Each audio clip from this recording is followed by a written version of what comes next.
help us make sense of the political implications of the U.S.-China tariff battle. Here with us is NewsNation political contributor, Dr. Lauren Wright.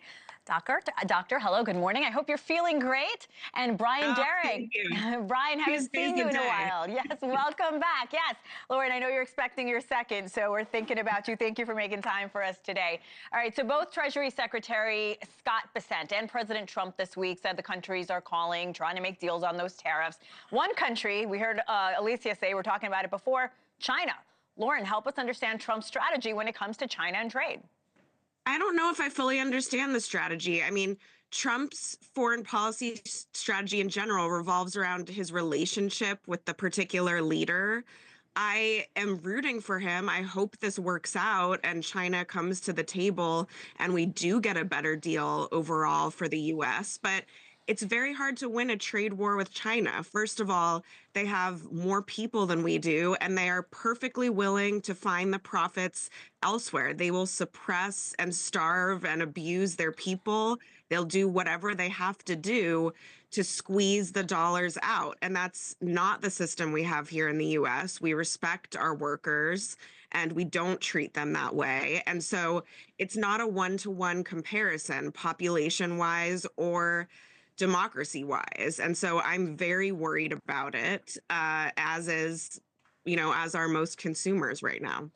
And Brian, the Trump administration saying they hold all the cards when it comes to negotiating with China. We just heard China saying they're not backing down. Has Trump overplayed his hand? Well, Lauren just said that she doesn't understand Trump's strategy, and I don't think that he does either. If you actually look at his statements from this past week, it's very clear that first, it was the strategy all along to tank the markets, and then it was actually just because the bond market started to fall. And so I think that this chaos is a result of not having a clear strategy, and that puts China in a much stronger position. Every day of this administration, I think, has been extremely concerning in how China's interests are advancing around the world. Lauren, we heard China's finance minister saying if things don't play out, the U.S. is going to seem like a joke in the world economy. Does it seem China is mocking Trump? How would you advise him and his team on turning around this narrative?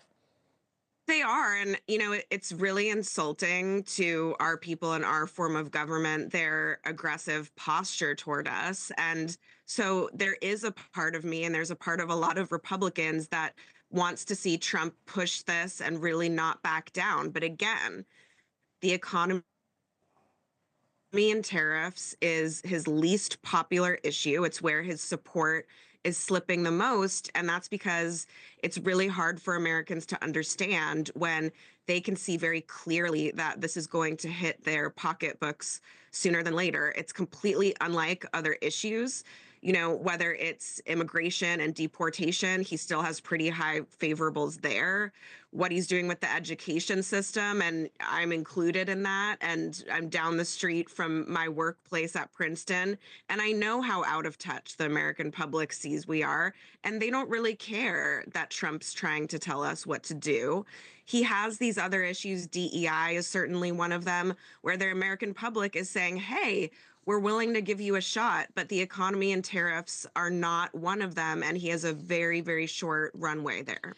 Americans are concerned that they will have to pay more for items they buy. Here's Amazon CEO Andy Jassy talking about the rising costs due to these tariffs. Let's listen in. We're doing everything we can to try and keep prices the way they've been for customers, as low as possible. I'm guessing that that sellers will pass that cost on. Fully. I think they'll try, and I understand why. I mean, depending on which country you're in, you don't have 50% extra margin that you can play with. So I think they'll try and pass the cost on. Brian, Jassy making it very clear the consumer will pay this tax. Your reaction? Yeah, people voted for Donald Trump because he promised to lower prices and cut taxes.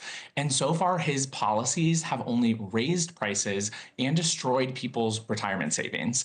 And I do think that people are extremely concerned. You just commented on the consumer sentiment being the second lowest it's been since the 1950s. People are really afraid, and they're pulling back as a result.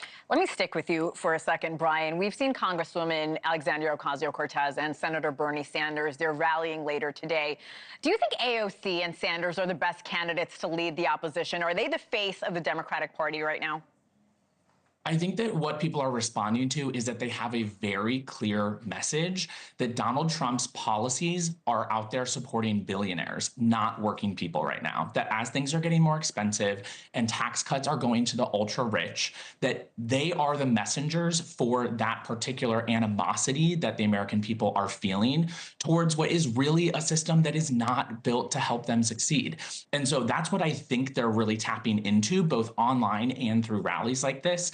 I don't think that that makes them the face of the Democratic Party, but it certainly makes them very effective opposition to Donald Trump. Lauren, your reaction?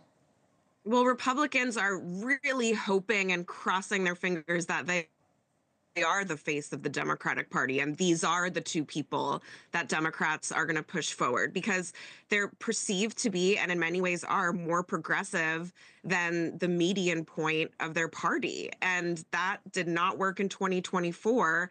As for the oligarchy line, I think Democrats would be wise to stick with the economy as an issue, but look, 2024 was the first year in a long time billionaires didn't disproportionately support Democrats. Usually, all those tech CEOs, all the same people we're seeing coming in and out of the White House, those are Democratic supporters. And so it is a little bit of a tricky message, but if they do plan to move left beyond Schumer, beyond Pelosi, beyond these operators who have a really successful track record, frankly, across their careers, I think they're in trouble. Brian, I'm running out of time, but I want to get this question in. Who else would you like to see out there energizing the Democratic voters?